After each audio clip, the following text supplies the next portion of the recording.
ওই যে হিটলার 60 লক্ষ ইহুদিকে গ্যাস চেম্বারে ঢুকিয়ে হত্যা করেছিল, 60 লক্ষ ইহুদিকে গ্যাস চেম্বারে ঢুকিয়ে হত্যা করার পর ওটাকে বলে হলোকাস্ট। কেননা তারা সত্য জানে না, জানলে মানবে। এই জন্য দেখবেন যে আজকের ইউরোপ আমেরিকায় সব নন মুসলিমরা মিছিল করতেছে ফিলিস্তিনের পক্ষে, যাদের নাম দিয়েছে ট্রাম্প সরকার বা ইসরায়েলের সরকার বা ইসরায়েলের মিডিয়া প্রো প্যালেস্টাইনিয়ান। যে প্রো প্যালেস্টাইনিয়ান যে প্রোটেস্ট হচ্ছে তথা প্যালেস্টাইনকে সাপোর্ট করে যে প্রোটেস্টটা হচ্ছে, 90% সব নন মুসলিম এবং খ্রিস্টান। এইটা আজ থেকে 10-15 বছর আগে দেখা যায়নি কেন? আজ থেকে 10-15 বছর আগে মিডিয়া কুক্ষিগত ছিল। বিবিসি, সিএনএন, নিজস্ব যে মিডিয়ার চ্যানেল সেটা কুক্ষিগত ছিল। এখন তো ইনস্টাগ্রাম, টুইটার, ফেসবুক ওপেন, সারা পৃথিবীর মানুষ দেখতে পাচ্ছে যে এখানে জুলম হচ্ছে। ওই যে আল্লাহ বলেছে ওয়ালা যালিন, খ্রিস্টানরা পথভ্রষ্ট, জানলে কথা বলবে। তো খ্রিস্টানরা যখন জানতেছে যে এখানে জুলম হচ্ছে, চোখের সামনে দেখতে পাচ্ছে যে গাজাতে জুলম হচ্ছে, তখন তারাও মিছিল মিটিং করতেছে। এই জন্য মিডিয়ার পাওয়ার আছে। আপনি যদি মনে করেন আমেরিকাকে একচাটিয়ে দোষ দিবেন যে আমেরিকা ইসরায়েলকে সাপোর্ট দিচ্ছে, দোষ দেওয়া যাবে, তবে এর আরেকটা ব্যাখ্যাও আছে। আরেকটা ব্যাখ্যা হচ্ছে আমেরিকা ইসরায়েলকে তার জুলম হিসেবে যতটা না তাকে সাপোর্ট দেয়, অথবা জুলম হিসেবে যদি সাপোর্ট দেয়, তো তার পাশাপাশি একটা বড় অংশ থাকে সফট কর্নার। সে সফট কর্নারটা কি? সেটা হচ্ছে ইসরায়েলের ইহুদিরা এমনভাবে গত 100 বছরে ইউরোপ এবং আমেরিকার ব্রেন ওয়াশ করেছে মিডিয়া দিয়ে যে ওদের চাইতে দুনিয়াতে মাজলুম আর কেউ নাই। একটা পয়েন্ট অফ ভিউ যেটা আমরা দেখতেছি সেটা কি? আমেরিকা ইসরায়েলকে সাপোর্ট দিচ্ছে তার জুলমে। এর মধ্যে আরেকটা জিনিস আছে যেটা আমরা জানি না, সেটা হচ্ছে গত 100 বছরে ইহুদিরা এমনভাবে খ্রিস্টানদের ব্রেন ওয়াশ করেছে আমেরিকা এবং ইউরোপে যে আমাদের চাইতে এই পৃথিবীতে মাজলুম কেউ নাই। এটা তৈরি করতে সহযোগিতা করেছে কোনটা? ওই যে হিটলার 60 লক্ষ ইহুদিকে গ্যাস চেম্বারে ঢুকিয়ে হত্যা করেছিল, 60 লক্ষ ইহুদিকে গ্যাস চেম্বারে ঢুকিয়ে হত্যা করার পর ওটাকে বলে হলোকাস্ট। এই এক হলোকাস্টকে বিক্রি করে দেখো আমাদের উপর কি জুলুম হয়েছে। 60 লক্ষ ইহুদিকে গ্যাস চেম্বারে ঢুকিয়ে হত্যা করা হয়েছে। পৃথিবীতে কোথাও আমাদের দাঁড়ানোর জায়গা নেই। যেখানেই যাই সেখানে মানুষ আমাদের সাথে খারাপ ব্যবহার করে, আমাদেরকে মারে ধরে। অতএব আমাদের জন্য একটা দেশ দাও, একটা জায়গা করে দাও যেখানে গিয়ে আমরা থাকবো। তাহলে তার জুলমের সাপোর্ট হিসেবে যতটা, তার কিন্তু আর একটা বড় অংশ আছে এটা দেখানো যে আমরা মাজলুম। ঠিক এই কাজটাই কিন্তু এখন মুসলমানেরা একটি হলো সাকসেস হচ্ছে, যে গাজার মানুষেরা মাজলুম, এখানে ইসরায়েল হচ্ছে জালেম এবং গাজার মানুষেরা মাজলুম। এটাই ওপেন সোশ্যাল মিডিয়ার এই সোর্সিং থাকার কারণে ইউরোপ এবং আমেরিকার যারা সাধারণ মানুষ তাদের পক্ষে এই বিষয়টা বোঝা এবং গ্রহণ করা সহজ হচ্ছে এবং তারা এটার পক্ষে অবস্থানও প্রকাশ করতেছে। তো তাদের লজিকটা বলতে চাচ্ছিলাম যে ইসরায়েল বা ইহুদি বা ব্রাহ্মণ্যবাদী যে দুইটা জাতির কথা আল্লাহ বলল যারা মুসলমানদের সাথে সবচেয়ে বেশি শত্রুতা করবে, লজিকটা কি? লজিকটা হচ্ছে সুপারিয়রিটি থিওরি।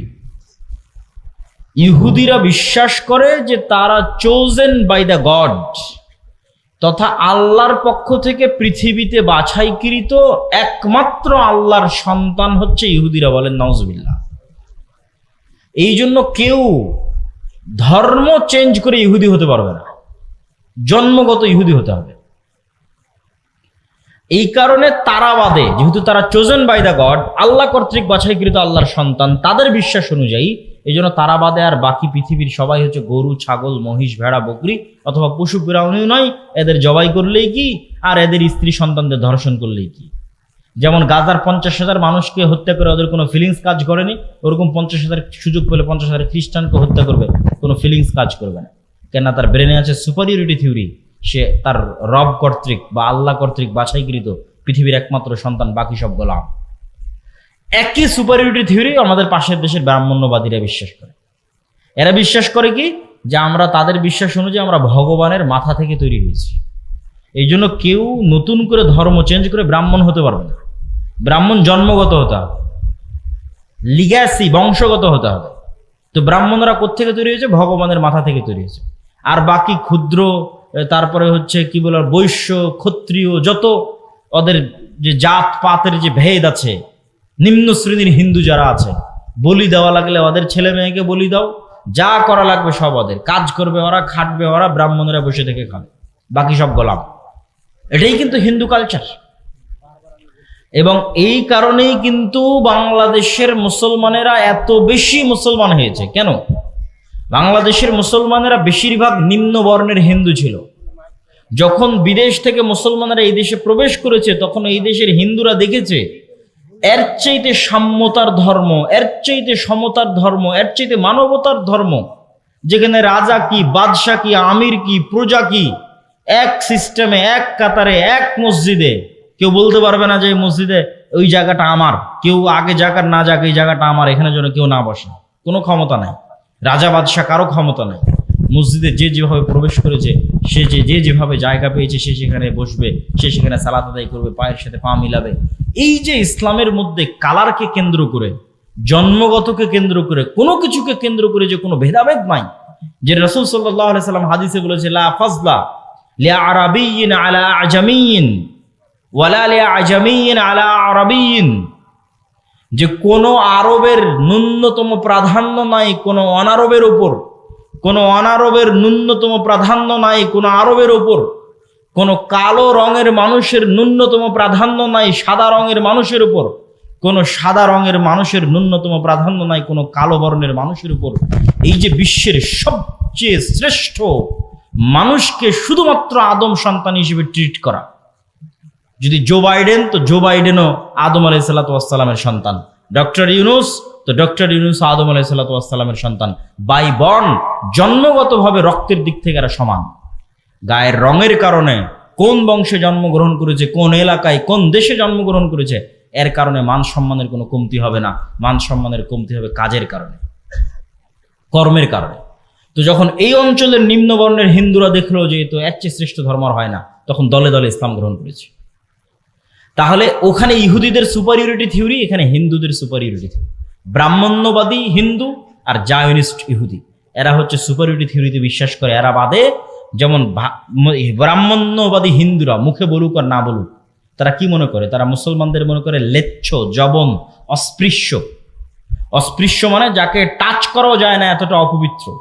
শেখ মুজিবুর রহমান তার আত্মজীবনীতে লিখেছে, সে তার এক হিন্দু বন্ধুর বাড়িতে বেড়াতে গেছিল, এই কারণে ওর মা ওর খালারা মিলে ওই বাড়ি 7 বার করে ধুয়েছে, কেননা মুসলমান প্রবেশ করেছে ওই বাড়িতে। অস্পৃশ্য, যাকে স্পর্শ পর্যন্ত করা যায় না। এই সুপারিয়রিটি থিওরির কারণে আজকে তাদের এত অহংকার। এই জন্য মুসলমানদেরকে তারা পশু প্রাণীও মনে করে না। আজকে গাজায় যা দেখছেন, এরকম অবস্থা যে বাংলাদেশে হবে না তার কোনো গ্যারেন্টি নেই।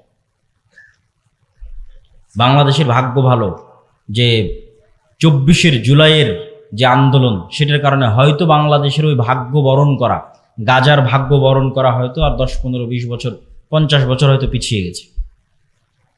তবে মুসলমানদের জন্য সুযোগ আছে, বাংলাদেশের মুসলমানদের জন্য সুযোগ আছে, যে তারা যদি তাদের ঈমান, আমল, আকীদায় অটল এবং অটুট থাকে, তাহলে এটার থেকে বাঁচতে পারবে। আমি সে আলোচনাটাই করছিলাম, আবারও আলোচনার মূলে ফিরে যাই, যে আমরা মুসলমানদের এই যে অধঃপতন, এটার এই শিকার হয়েছে, এটার কারণ কি? আমি বলছিলাম যে এটার মানদণ্ড ফিলিস্তিন দিয়ে দাঁড় করানো যাবে। কিভাবে ফিলিস্তিন দিয়ে দাঁড় করানো যাবে? এই ফিলিস্তিন যখন ওমর রাদিয়াল্লাহু তাআলা আনহু বিজয় করে, এই ফিলিস্তিন যখন সালাহুদ্দিন আইয়ুবী বিজয় করে, তখন আপনি এবার ইতিহাস পড়েন কি ছিল ওমর রাদিয়াল্লাহু তাআলা আনহুর কাছে। আল্লাহর কসম করে বলতে পারি, আমি আল্লাহর কসম করে বলতে পারি, আজকে একটা মুসলিম দেশের যা ক্ষমতা আছে, তার 60% ক্ষমতা ওমর রাদিয়াল্লাহু তাআলা আনহুর ছিল না। আজকে সৌদি আরব, তুরস্ক, মালয়েশিয়া, পাকিস্তান, বাংলাদেশ, মিশর, এদের যে দুনিয়াবি যে ক্ষমতা আছে, তার 60% ক্ষমতা ওমর রাদিয়াল্লাহু তাআলা আনহুর ছিল না। রোমান এম্পায়ারের সাথে তুলনা করলে কিছুই না। তাহলে কি দিয়ে ওমর রাদিয়াল্লাহু তাআলা আনহু জেরুজালেম বিজয় করলেন?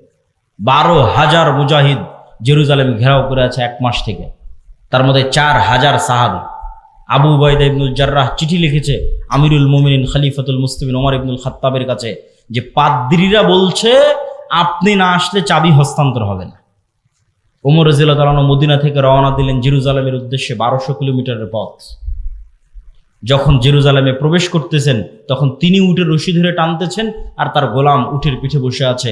আবু উবাইদা ইবনুল জাররাহ হন্তদন্ত হয়ে ছুটে এসে বলছে, ইন্নার রোমান লা ইয়ানজুরু ইলাইনা নাজরাতা কিল্লা, আমিরুল মুমিনিন করেছেন কি?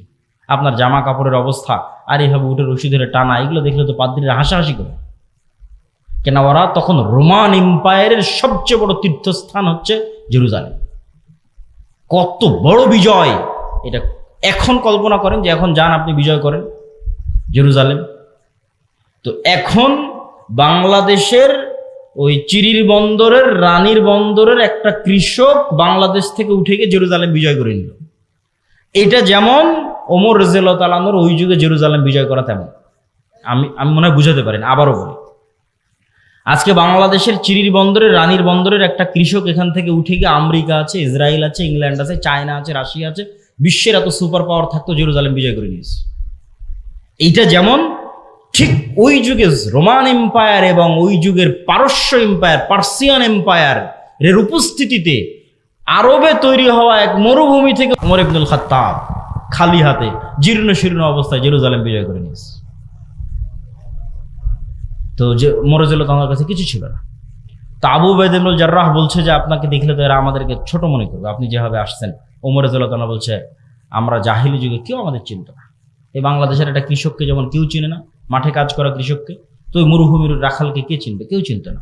ওমর রাদিয়াল্লাহু তাআলাকে কেউ চিনত না, জাহিলি যুগে আমাদের কেউ চিনত না। আজকে আমার হাতে জেরুজালেম বিজয় হচ্ছে। তো আমার হাতে জেরুজালেম বিজয় হচ্ছে, আযানাল্লাহু বিল ইসলাম। এই সম্মানটা আমরা অর্জন করেছি, এই ক্ষমতাটা আমরা অর্জন করেছি তাকওয়া, পরহেজগারিতা, আল্লাহ ভীরুতা দিয়ে। এই জন্য দেখবেন যে জেরুজালেমে হামলা হচ্ছে, গাজায় হামলা হচ্ছে, বিশাল নিন্দা, বয়কট সবকিছু চলতেছে, মিছিল মিটিং সবই হচ্ছে, কিন্তু দেখবেন তাকওয়া পরহেজগারিতার বেলায়, নামাজের বেলায় নাই। তাহলে আপনি ওই মানদণ্ডে দাঁড়াতে পারছেন না যে মানদণ্ডের উপর বিজয় হবে, যে মানদণ্ডের উপর বিজয় হয়েছে। ক্ষমতা দিয়ে, মিছিল দিয়ে, দাপট দিয়ে, অস্ত্র দিয়ে বিজয় হয়নি। খালিদ বিন ওয়ালিদের যুদ্ধ দেখেন, ইয়ারমুকের যুদ্ধ দেখেন, মুতার যুদ্ধ দেখেন, কোথায় কয়েক লক্ষ সেনাবাহিনী, কোথায় কয়েক হাজার। সুলতান সালাহুদ্দিন আইয়ুবীর হিত্তিনের যুদ্ধ দেখেন, কোথায় কয়েক লক্ষ প্রশিক্ষিত নাইট যোদ্ধা, আর কোথায় মরুভূমির এক প্রান্ত থেকে আর এক প্রান্ত ঘুরে বেড়ানো এক অসহায় মরুবিদুইন। মাত্র কয়েক হাজার সৈন্যবাহিনী সুলতান সালাহুদ্দিন আইয়ুবীর হাতে। তুরস্কের ইস্তাম্বুল বিজয় পড়েন সুলতান মোহাম্মদ আল ফাতেহ।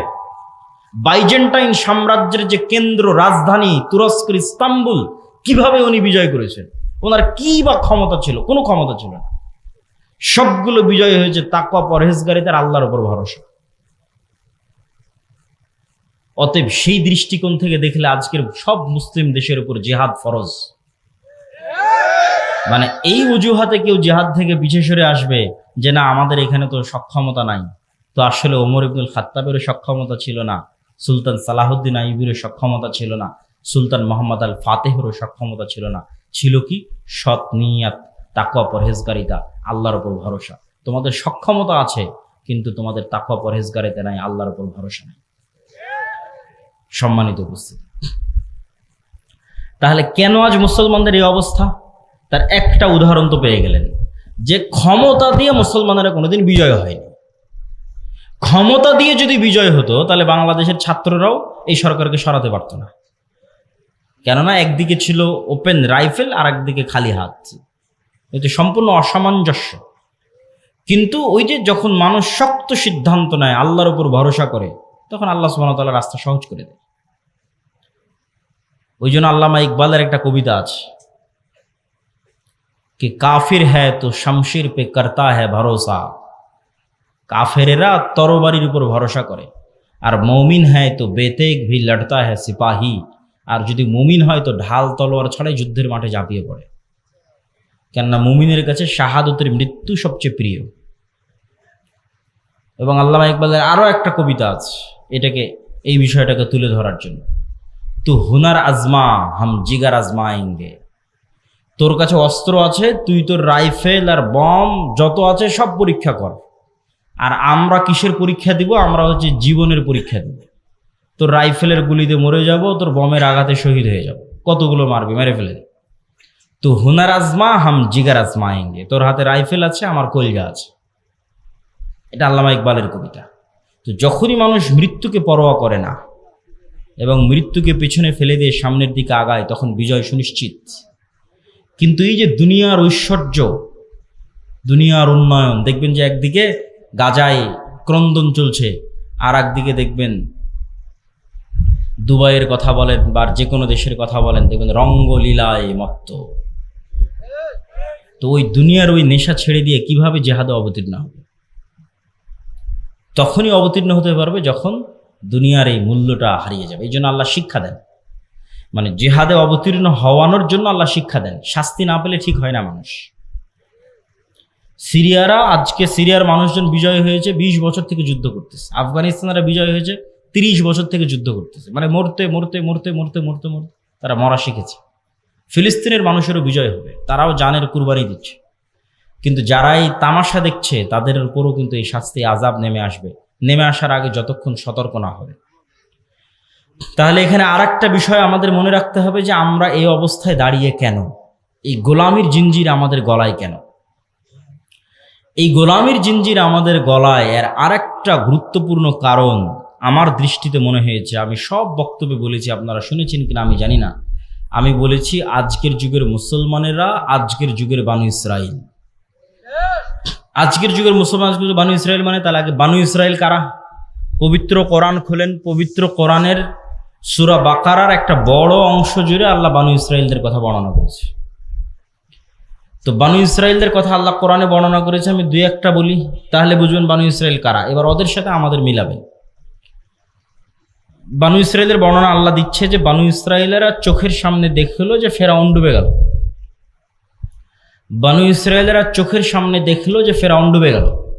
চোখের সামনে ফেরাউনকে ডুবতে দেখার পরও বানু ইসরাইলরা মুসা আলাইহিস সালামকে বলছে, লান নুমিনা লাকা হাত্তা নারাল্লাহ জাহরা, মুসা তোমার আল্লাহর উপর ততক্ষণ ঈমান আনবো না যতক্ষণ না তোমার আল্লাহকে নিজে চোখে না দেখবো। বলে নাউজুবিল্লাহ, তুই এর চেয়ে বড় কি দেখবি? তোর চোখের সামনে ফেরাউন ডুবে গেল, সমুদ্রের মধ্যে 12টা রাস্তা তৈরি হলো, এবং যে 12টা রাস্তা দিয়ে তোরা পার হয়ে গেলি, সেই 12টা রাস্তা যখন ফেরাউন পার হতে লাগলো তখন সে 12টা রাস্তা পানিতে মিশে ফেরাউন ডুবে গেল।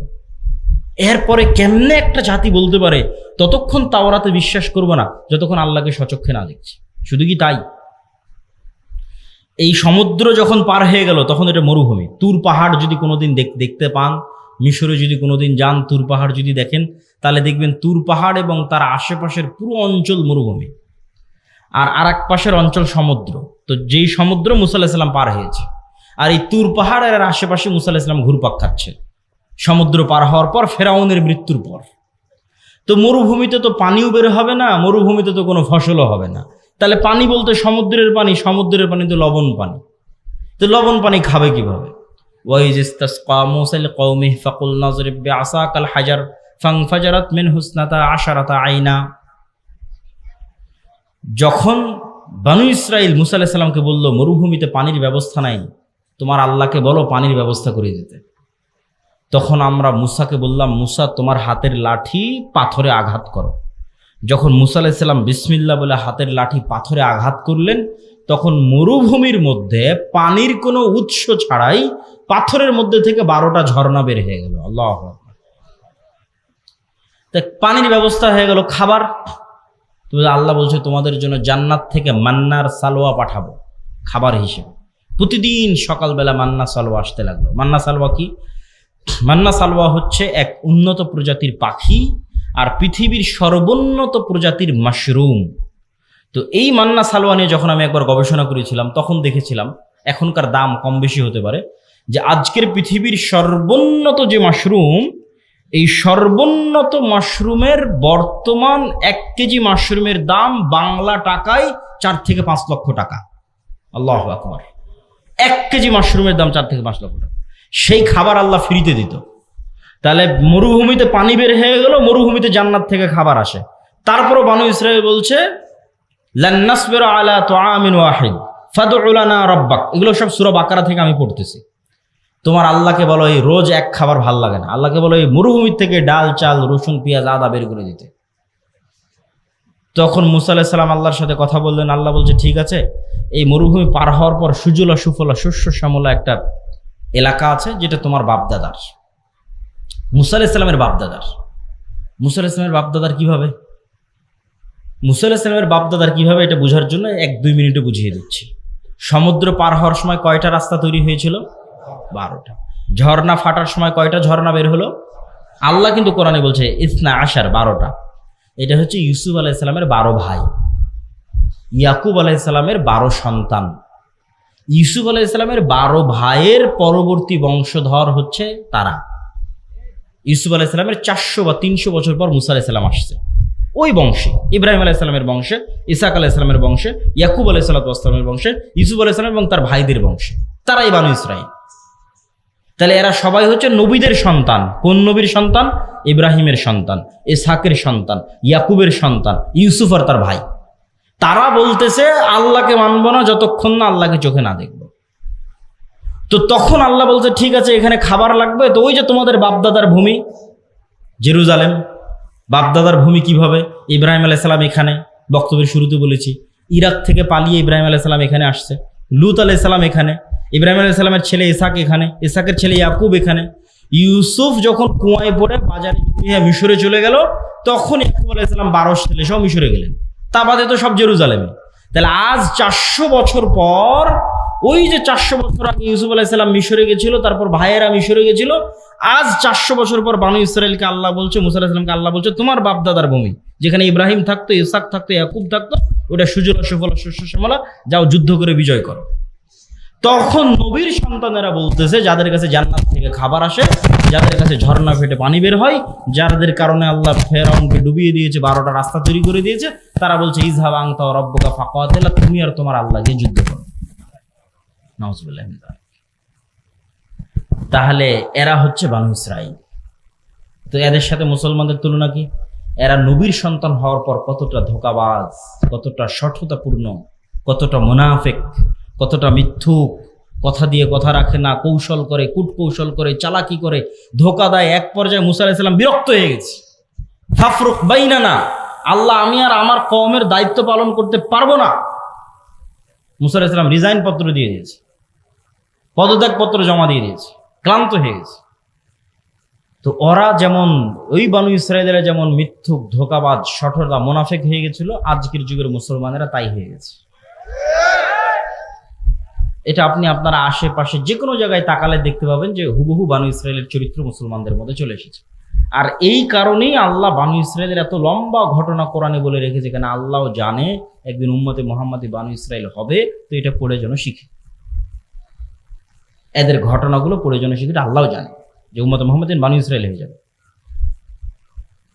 এই জন্য রাসূলুল্লাহ সাল্লাল্লাহু আলাইহি ওয়াসাল্লাম বলেছেন আয়াতুল মুনাফিক সালাসা, মুনাফিকের আলামত 3টা। কথা বললে মিথ্যা বলে, গালি দেয়, ওয়াদা ভঙ্গ করে, মিথ্যা বলে, এগুলো হচ্ছে মুনাফিকের আলামত। এবার আপনি আপনার আশেপাশে দেখেন, নামাজ ঠিক আছে, দাড়ি ঠিক আছে, টুপি ঠিক আছে, হজ ঠিক আছে, ওমরা ঠিক আছে, সব ঠিক আছে।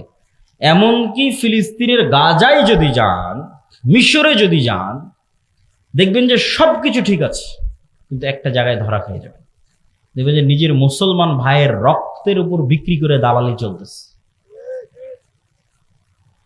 একটা টাকা আপনি মিশর থেকে গাজায় পাঠাবেন, শুধু সিন্ডিকেট আর দালালের কারণে এই টাকাটা গাজার মধ্যে যেতে যেতে যেতে যেতে যেই পরিমাণে দাম বাড়ে, মিশরে যদি 500 পাউন্ডে একটা খাসি কিনতে পাওয়া যায়, তাহলে গাজার মধ্যে ঢুকতে ঢুকতে ঢুকতে ঢুকতে শুধু সিন্ডিকেট দালাল, সিন্ডিকেট দালাল, সিন্ডিকেট দালাল, ঢুকতে ঢুকতে এই টাকায় ওই খাসি আর 5000 পাউন্ডও খুঁজে পাওয়া যাবে না। অথচ এই সমস্ত সিন্ডিকেট এবং দালালেরা মুসলমান, এরা এই দালালি আর সিন্ডিকেটের ব্যবসা করতেছে। আর মরা যে ভাই এখন মরবে, খাবার পায় না, ওই ভাই যে মৃত্যুর মুখ, তার মুখে খাবার দিতে হবে, তার টাকার সাথে ব্যবসা করতেছে। এ হলো মুসলমান বানু ইসরাঈল, মিথ্যুক, ধোঁকাবাজ, সঠতাপূর্ণ, দুর্নীতিবাজ। এই জন্য এগুলো জালসা সম্মেলনের গত 16 বছর কত এমপি, মন্ত্রী, মিনিস্টার, চেয়ারম্যান, মেম্বার, এগুলোর অতিথি, বিশেষ অতিথি, এসি, ডিসি, ওসিল্যান্ড, এসপি ছিল, যে বলা যায় 80-90% বেশি এগুলো জালসা, মাদ্রাসা, মসজিদ, এগুলোর কমিটির সভাপতি, সেক্রেটারি, আর অন্তত 50% বেশি উমরাকারী হাজি, আর অন্তত 10% আছে তাহাজ্জুদের সালাত আদায়কারী। কিন্তু নিজ নিজ দায়িত্বের জায়গায় সবগুলো মিথ্যুক, চোর আর বাটপার। এ হলো বানু ইসরাঈল। মানে দেখাচ্ছে একটা, আসলে হচ্ছে আর একটা। বানু ইসরাঈল এগুলো হচ্ছে গোলামের স্বভাব। তবে এই যে গোলামির স্বভাব আমরা চলে এসেছি, আপনাদের মনে কি এটা প্রশ্ন হয় না যে ইব্রাহিম আলাইহিস সালামের সন্তানেরা কেমনে এরকম হয়ে গেল? প্রশ্ন হয় না? হয় না? এই প্রশ্নের উত্তর নিতে হবে। তো এই প্রশ্নের উত্তর দেওয়ার আগে, তার আগে 2 মিনিট একটা জরুরি একটা আবেদন আছে যে আপনাদের মধ্যে এই প্রতিষ্ঠানের সহযোগিতার জন্য হয়তো চাদর নিয়ে যাবে, আপনারা অবশ্যই প্রতিষ্ঠানের সহযোগিতা করবেন। কেননা সহযোগিতার বিষয়ে একটা জিনিস আপনাদের মনে রাখতে হবে যে আপনি মনে করেছেন না দিব না, ওকে দিব না টাকা,